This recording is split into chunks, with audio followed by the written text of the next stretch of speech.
Hi dear student, welcome to base law academy under supervision advocate Ratan Kumar. Dear student, आज का जो topic है वो बहुत ही इम्पोर्टेंट एक टॉपिक है लॉ के स्टूडेंट्स के लिए और तमाम एडवोकेट्स के लिए और जो हमारे सिटीजन्स हैं, जितने भी शहरी हैं, उन सब के लिए। क्योंकि आज हम ये जानने वाले हैं डियर स्टूडेंट, सबसे पहले आप ये इस बात को समझ लें कि जो भी मैं आपको ये टॉपिक्स ला के पढ़ाता हूँ, सिर्फ मैं कोशिश करता हूँ कि मैं उनको इजी से इजी करके आपको समझा सकूँ और पढ़ा सकूँ। और इस तरह के छोटे छोटे किस्म के मैं ऐसे टॉपिक जो है वो पढ़ाने की कोशिश करता हूँ जो कि सिर्फ आपका बेस बन पाए। तो इस वजह से जो मेरी एकेडमी का नाम है वो भी बेस है। तो मैं कोशिश करता हूँ कि जस्ट आपका बेस बने, क्योंकि डियर स्टूडेंट देखें, अगर आपका बेस बन जाता है तो आगे की जो स्टडी है वो आप खुद जो है वो कर सकते हैं। लेकिन अगर आपका बेस नहीं है तो आप आगे कभी भी नहीं पढ़ पाएंगे।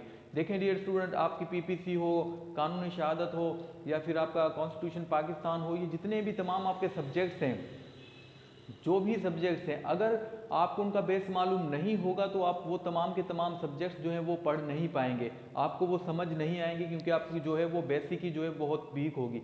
डियर स्टूडेंट, इसलिए मैं कोशिश करता हूं कि मैं आपके बेसिक को बना सकूं, क्योंकि देखें मैं तमाम की तमाम बुक आपको जो है चैनल पर वो अपने नहीं पढ़ा सकता। अगर मैं पढ़ाना चाहूँ तो पूरी उम्र भी कम लग जाएगी, क्योंकि उसमें इतने सेक्शन होते हैं, हर एक बात बताना है, हर एक छोटी चीज़ बताना, इट्स वेरी डिफिकल्ट। तो मेरा काम सिर्फ इतना ही है कि अगर मैं आपका बेस बनाने में कामयाब हो जाता हूँ, आपका बेस बन गया, तो आप उन तमाम किताबों से, जितनी भी किताबें हैं हमारी, आप उनको पढ़कर आप बाकी जो है वो खुद समझ सकते हैं आगे का।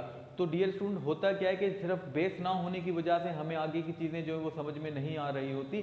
जिस तरह से जितना मजबूत आपका बेस होता है, जैसे अगर कोई बिल्डिंग का बेस जितना मजबूत होता है, उतनी बड़ी बुनियाद जो है उस पर उतनी बड़ी बिल्डिंग जो है वो बनाई जा सकती है। तो डियर, इसी तरह से अगर किसी इंसान का बेस किसी भी सब्जेक्ट में, किसी भी फील्ड में अगर उसका बेस बेहतर है तो वो बहुत तरक्की कर सकता है और बहुत आगे जा सकता है। तो डियर, होता क्या है कि being student of law, being a student of law या फिर बीइंग अ एडवोकेट्स, वकील होते हुए, स्टूडेंट होते हुए, हमारा जो लॉ का बेस है, हम लॉ के स्टूडेंट हैं या लॉ की फील्ड से ताल्लुक़ रखते हैं, लेकिन वही हमारा कमज़ोर होता है। इसकी वजह से जो है हम आगे लाइफ में बढ़ नहीं पाते हैं काफ़ी मरतबा, और फिर हम ब्लेम करने लग जाते हैं कि ये लॉ की फील्ड जो है ये अच्छी नहीं है और इसमें कुछ भी नहीं मिलता, यहाँ पर कुछ नहीं है। तो डियर स्टूडेंट देखें, जब तक आपको लॉ के बारे में मालूम ही नहीं होगा, आपको एल के बारे में मालूम नहीं होगा कि लॉ होता क्या है, उसकी डेफिनेशन के बारे में मालूम नहीं होगा, तो आप कैसे तरक्की कर सकते हैं। सोचें, आप किसी भी फील्ड में अगर आप चले जाएँ, लेकिन अगर आपको कुछ नहीं आता, डियर स्टूडेंट, अगर आप बेशक जो है आप डॉक्टर बन जाते हैं, आपकी सोच में ये है कि अगर मैं डॉक्टर बन गया तो मैं बहुत सारा पैसा कमाऊंगा, ऐसे होगा, लेकिन ऐसा नहीं है डियर स्टूडेंट। सिर्फ डिग्री लेने से कुछ नहीं होता। अगर आप डॉक्टर बन गए, आप डिग्री ले लिए और उसके बाद आपको काम नहीं आता, तो डियर स्टूडेंट ऐसे बहुत सारे डॉक्टर्स हैं जो घर पे बैठे हुए हैं। अगर आप सोचते हैं मैं इंजीनियर बन जाऊं, बहुत पैसे कमाऊंगा, और आपकी सोच में ये होता है, लेकिन होता क्या है डियर स्टूडेंट, जब आप डिग्री ले लें और उसके बाद आप पढ़ें ही ना, तो वो इंजीनियरिंग किसी काम की नहीं होती, वो घर पे बैठकर सिर्फ इंजीनियरिंग कर सकता है। तो डियर स्टूडेंट, ये जितनी भी प्रोफेशनल डिग्रीज होती हैं, वो डिग्रीज क्या है कि कुछ लोग उनको कर लेते हैं और घर पे बैठ जाते हैं, और वो ये सोच लेते हैं कि बस अभी हम जो है वकील बन गए या इंजीनियर बन गए या डॉक्टर बन गए तो सब कुछ हो गया। लेकिन डियर स्टूडेंट, ऐसा नहीं है। सिर्फ डिग्री लेने से कुछ नहीं होता, बल्कि हमें अपनी एबिलिटी बनानी चाहिए।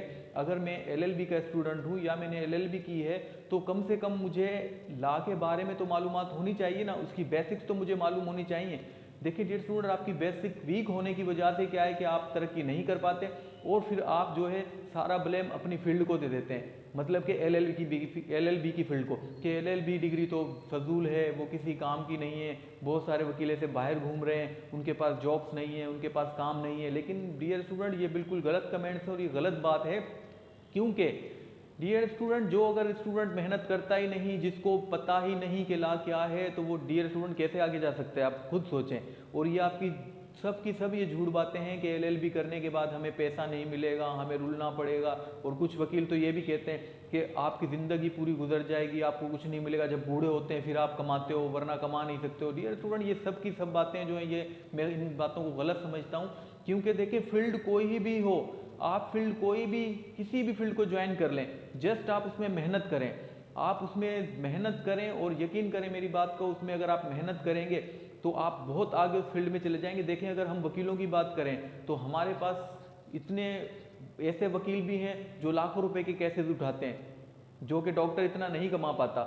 डॉक्टर तो अपने एक केस से ज़्यादा 50,000, 2 लाख, 3 लाख ले रहा होता है।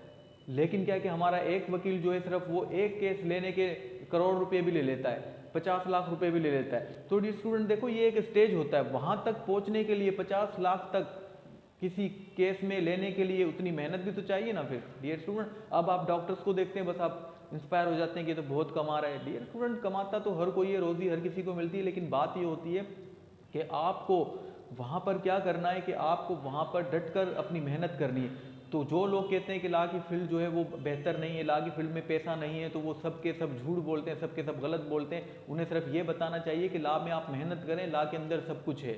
तो डियर स्टूडेंट, लॉ के अंदर अगर आप मेहनत करते हैं प्रॉपरली, अगर आप मेहनत करते हैं, यकीन करें मेरी बात को, कि आप डॉक्टर, इंजीनियर, ये जितनी भी तमाम फील्ड्स हैं उन सब से बहुत ऊपर जाने वाले हैं। क्योंकि आप ज़रा सोच कर तो देखें कि हमारे वकील साहब जो हैं वो पता नहीं कहाँ कहाँ पर पहुँचे हुए हैं, कितनी बड़ी बड़ी वो फीस लेते हैं। इतनी बड़ी फीस आप सोच कर देखें, कोई भी पूरी दुनिया में नहीं लेता। आप चाहे डॉक्टर्स की बात करें, डॉक्टर्स बड़े से बड़ा ऑपरेशन करने के 5 लाख 10 लाख रुपए लेता है, या और ज़्यादा ले सकता है, चलो 20 ले सकता है, 30 ले सकता है। लेकिन यहाँ पर तो डियर स्टूडेंट देखें आप एक केस करने के कम से कम भी करोड़ रुपए तक भी ले रहे होते हैं। कराची के वकील, इस्लामाबाद के वकील, वो देखें करोड़ों रुपए में के जो है वो केस उठा रहे होते हैं। तो डियर स्टूडेंट देखें, अगर वो करोड़ों का केस उठा रहा है, ऐसा नहीं आप नहीं उठा सकते, आप भी उठा सकते हैं वो करोड़ों का केस। अगर कोई डॉक्टर ऑपरेशन के 30 लाख रुपए कमा रहे हैं तो आप भी कमा सकते हैं, लेकिन आपकी मेहनत का है डियर स्टूडेंट। आपको तो आपने LLB की है, लेकिन आपको आता तो कुछ भी नहीं है, तो आप कैसे प्रोग्रेस करेंगे। आपने डॉक्टरी तो की है, लेकिन आपने कभी ये सोचा है कि पता नहीं कितने डॉक्टर डॉक्टरी करके घर पे बैठे हुए हैं, उनको कोई जॉब्स नहीं है। तो डियर स्टूडेंट देखें, अभी आप वकालत में आए हैं, अगर आहिस्ता आहिस्ता अगर आप मेहनत करते हैं तो बहुत आगे जाने वाले हैं डियर स्टूडेंट, आप बहुत आगे जाने वाले हैं। जस्ट आप सिर्फ इसमें मेहनत तो करके देखें, आप समझ के तो देखें लॉ है क्या। आप तो समझना ही नहीं चाहते कि लॉ क्या है, आप ये कहते हैं कि बस जो है ना मुझे कुछ करना भी ना पड़े और मैं ज़िंदगी के अंदर बहुत आगे निकल जाऊं और सबसे आगे निकल जाऊं। लेकिन डियर स्टूडेंट ऐसा नहीं होता। एक मेरी बात हमेशा याद रखें कि आप फील्ड कोई भी ज्वाइन कर लें, जस्ट आप वहाँ पर मेहनत करें, उस फील्ड को अच्छे से करें। उस फील्ड को अच्छे से करने से जो है आप उस फील्ड में तरक्की कर जाते हैं, और आप लाखों करोड़ों कुछ भी नहीं है, ये तो मजाक है, आप इससे ज़्यादा कमा लेते हैं। देखें, एक बाल काटने वाला जो है नाई, अगर वो अपनी मेहनत ज़्यादा कर लेता है, दिन रात वहाँ पर दे देता है, तो वो किसी बड़े सेलिब्रेट के बाल काट कर, कोई भी हमारे बड़े बड़े जो सेलिब्रेटिंग हैं, सेलिब्रेट जो हैं हमारे, उनके बाल काट कर वो लाखों करोड़ों रुपया कमा रहा होता है। अमिताभ बच्चन के कोई बाल काटता होगा तो क्या कम पैसे लेता होगा? हाँ, अगर कोई जरदारी के बाल काटता होगा तो पैसे कम लेता होगा, उसकी शॉप भी उस तरह की होगी और उस तरह से पैसे भी लेता होगा। तो डियर स्टूडेंट, होता क्या है कि प्रोफेशन तो आप कोई भी ज्वाइन कर लें, सिर्फ आपको उसके अंदर मेहनत करनी पड़ती है। लेकिन हमारे यहाँ पर क्या है कि वकील बन जाते हैं, वकील बनने के बाद हम ये नहीं कहते कि हम पढ़ भी लें। तो डियर स्टूडेंट, पढ़ें, आप पढ़ें, और ये जो मेरे छोटे छोटे टॉपिक्स होते हैं इनको आप ज़रूर देखें, सिर्फ अपना बेस बनाएं। मैं सिर्फ ये कहना चाहता हूँ, आपका बेस बना तो यकीन करें आपको किताबें समझ आएंगी, आपको सब कुछ समझ आने लगेगा। और आप पढ़ाई का शौक़ तो रखें, कम से कम LLB को जो है पढ़कर तो वो LLB करें। आप पढ़कर करेंगे तो यकीन करें इससे अच्छा जो है आपका कोई भी आपकी फील्ड नहीं है। तो डियर स्टूडेंट, लेट्स कम, आज का टॉपिक स्टार्ट करते हैं हम अपना। थोड़ा कुछ मुझे आपको समझाना था, क्योंकि काफ़ी स्टूडेंट जो है वो कंफ्यूज हैं इस कुछ चीज़ को लेकर के। शुरू में हमें यहाँ पर पैसा नहीं मिलेगा LLB में, हम क्या करेंगे, 5 साल तक जो है हम भूखे मरेंगे, ये सारी बातें गलत हैं। जो वकील, जो डॉक्टर होते हैं शुरू में तो वो भी इसी तरह से कमा रहे होते हैं, कहीं पे भी जाके लगते हैं तो 25-30 हज़ार रुपये सैलरी होती है। जो इंजीनियर होते हैं उनको भी 10-20-30 हज़ार रुपये सैलरी लगती है। जो मैनेजर्स होते हैं वो डायरेक्ट मैनेजर नहीं बन जाते, वो भी 20-10 हज़ार से शुरू करते हैं अपना प्रोसेस। तो हर इंसान के जीवन के अंदर जब वो काम करने जाता है तो प्रोसेस वो 5-10 हज़ार से शुरू होगा ना डियर स्टूडेंट, वहाँ से शुरू होता है, और इस तरह से करते करते वो 5 हज़ार से चला हो तो वो लाख पर जाकर पहुँच जाता है एक दिन।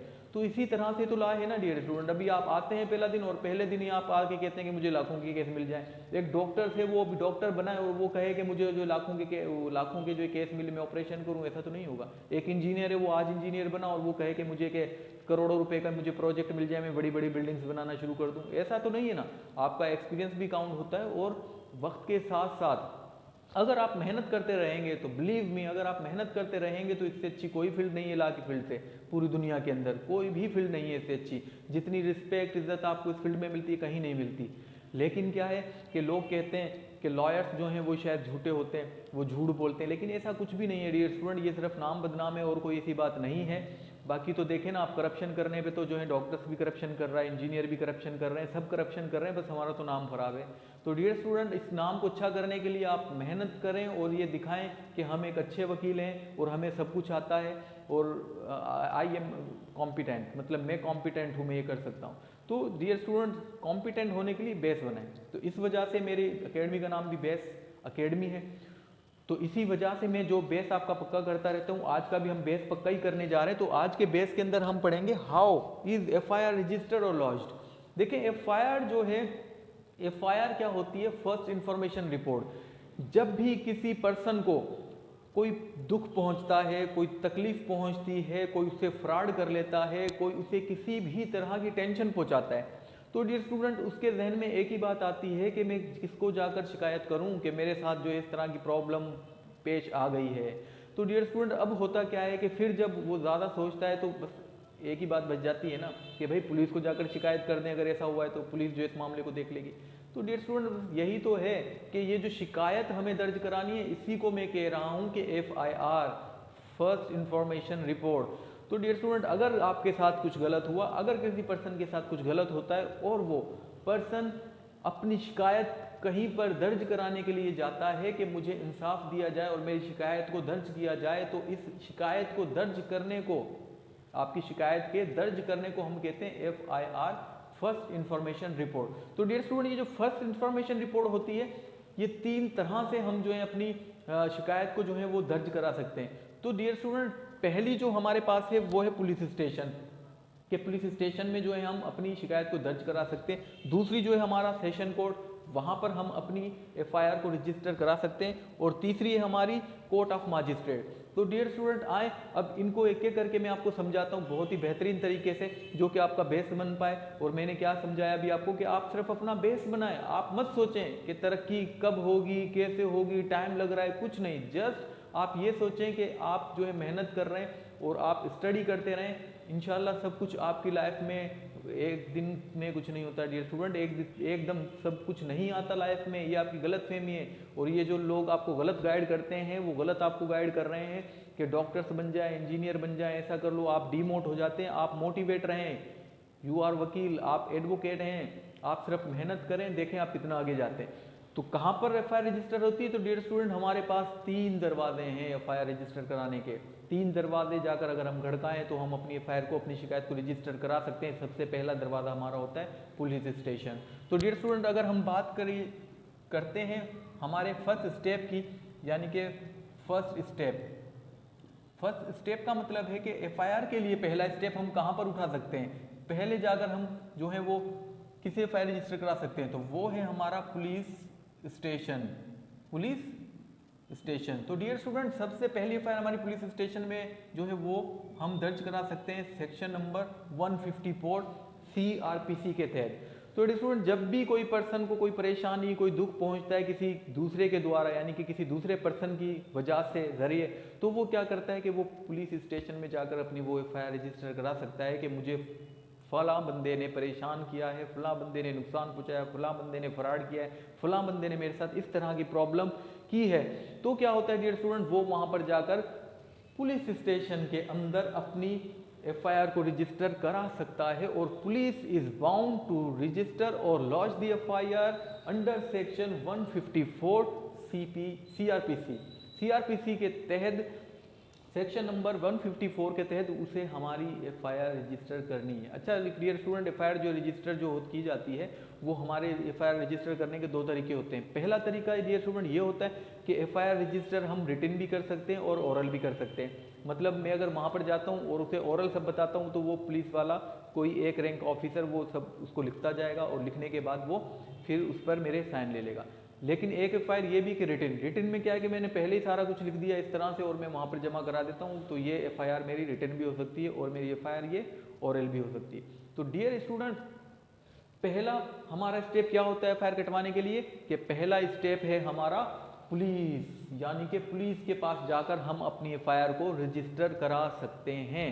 अब क्या हो रहा होता है डियर स्टूडेंट, कि आपको मालूम होगा कि पुलिस वाले क्या करते हैं, कि मैं ये नहीं कह रहा कि पुलिस वाले जो है, पुलिस डिपार्टमेंट जो है वो गलत है। पुलिस डिपार्टमेंट गलत नहीं है, पुलिस डिपार्टमेंट में कुछ काम करने वाले जो लोग हैं वो थोड़े से करप्टेड हो चुके हैं। वो क्यों हो चुके हैं हम तो नहीं जानते, लेकिन क्या है कि वो जो पुलिस खराब नहीं है, बल्कि पुलिस की भैंस में जो कुछ लोग हैं, पुलिस के भैंस के अंदर जो कुछ लोग अंदर छुपे हुए हैं और करप्शन कर रहे हैं, सही है ना। लेकिन ये डिपार्टमेंट गलत नहीं है। अगर हम कहते हैं कि पाकिस्तान गलत है, पाकिस्तान गलत नहीं है। अगर हम कहते हैं कि यूएसए गलत है, यूएसए गलत नहीं है। अगर हम कहते हैं कि कोई दूसरी कंट्री या देश गलत है, वो गलत नहीं है। गलत उसमें रहने वाले लोग हैं, वो तो एक नाम है ना, इम्पर्सन है, वो कैसे गलत हो सकता है, उसके लोग गलत हैं। तो यहाँ पर पुलिस को आप ये नहीं कह सकते पुलिस गलत है। पुलिस के अंदर, पुलिस के बहस में कुछ लोग हैं जो कि वो गलत हैं। वो क्या करते हैं कि जब हम एफआईआर के लिए जाते हैं तो वो हमारी एफआईआर को रजिस्टर नहीं करते, क्योंकि हो सकता है कि वो दूसरी जो पार्टी होती है उनसे पैसे ले लेते हैं, और पैसे लेने के बाद वो कहते हैं कि आपकी रजिस्टर हम एफआईआर नहीं करेंगे, आप जो है वो आपकी एफआईआर बनती नहीं है, होती नहीं है। वो हमें कोई ना कोई मतलब इस तरह की कोई बात समझा कर और भेज देते हैं, और हम परेशान हो जाते हैं कि अब हम कहाँ पर जाएं, अब हम किससे अपनी शिकायत दर्ज करें। तो डियर स्टूडेंट, अगर पुलिस आपकी एफआईआर रजिस्टर नहीं करती, अगर पुलिस आपकी एफआईआर को रजिस्टर नहीं करती, तो हमारे पास जो दूसरी रेमेडी होती है, वो दूसरी रेमेडी यानी कि दूसरा जो हमारे पास स्टेप है, दूसरा क्या है हमारे पास, जो दूसरा स्टेप है वो स्टेप हमारे पास आ जाता है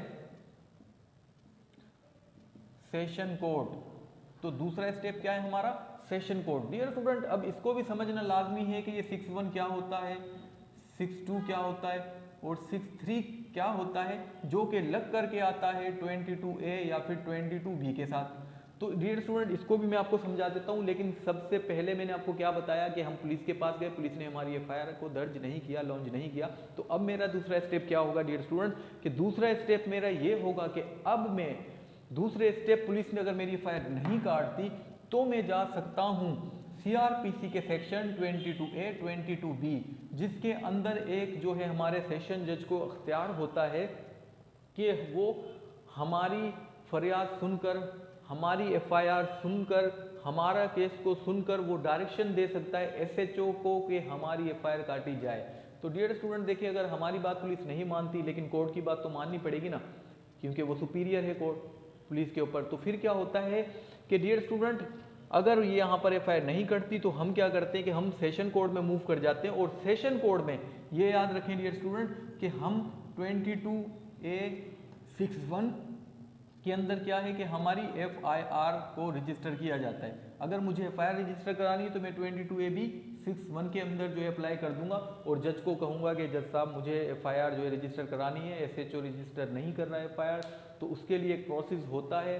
अब वो डिटेल से मैं आपको नहीं बता सकता, लेकिन सिर्फ आप अपना बेस बनाएं, सिर्फ अपना बेस बनाएं कि अगर मेरी एफआईआर वहाँ पर नहीं काटी जाती तो मैं एक एसपी साहब को जो है वो एप्लीकेशन जो है वो फॉरवर्ड कर देता हूँ, और उसी एप्लीकेशन की एक कॉपी लगाकर और एफआईआर का जो है मैं एक वो सूट बनाकर और एक जो है वो एप्लीकेशन बनाकर FI 22AB 6.1 की वो वहाँ पर रख देता हूँ। तो 6.1 में क्या है, 22AB 6.1 में एफआईआर कटवाने के लिए मैं क्या करता हूँ, सेशन कोर्ट में चला जाता हूँ।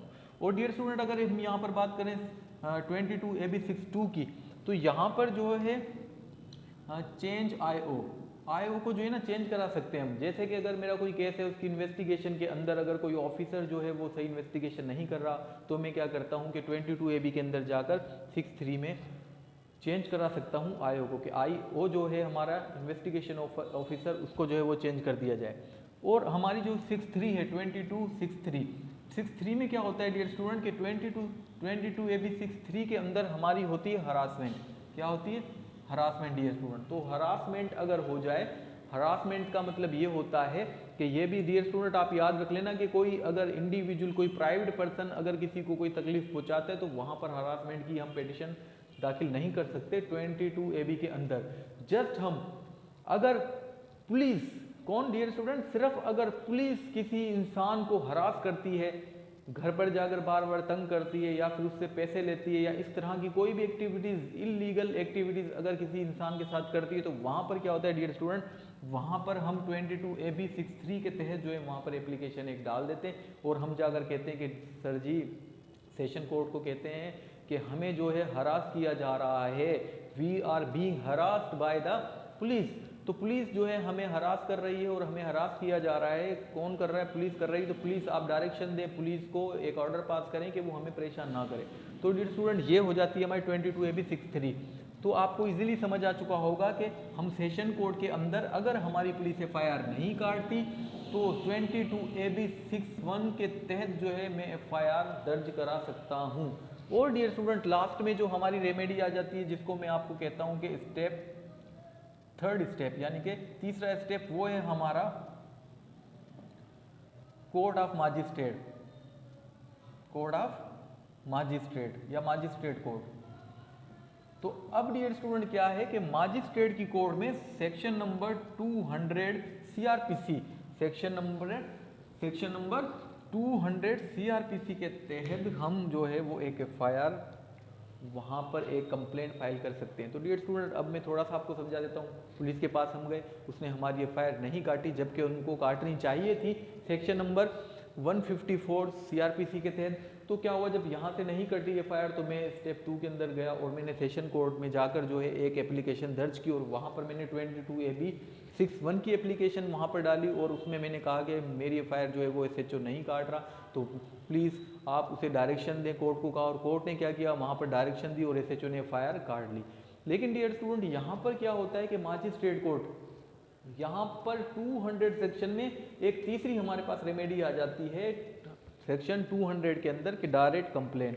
हम जो है मजिस्ट्रेट के पास एक डायरेक्ट कंप्लेन भी एडमिट कर सकते हैं in case of if the police is not registered FIR against our case. अगर हमारे केस के अंदर पुलिस जो है वो FIR रजिस्टर नहीं कर रही तो मैं क्या कर सकता हूँ कि मजिस्ट्रेट के पास आकर 200 सेक्शन में वहाँ पर अपनी एक कंप्लेन को दर्ज करा सकता हूँ कि मेरे साथ इस तरह से हुआ है, मेरी FIR को दर्ज किया जाए।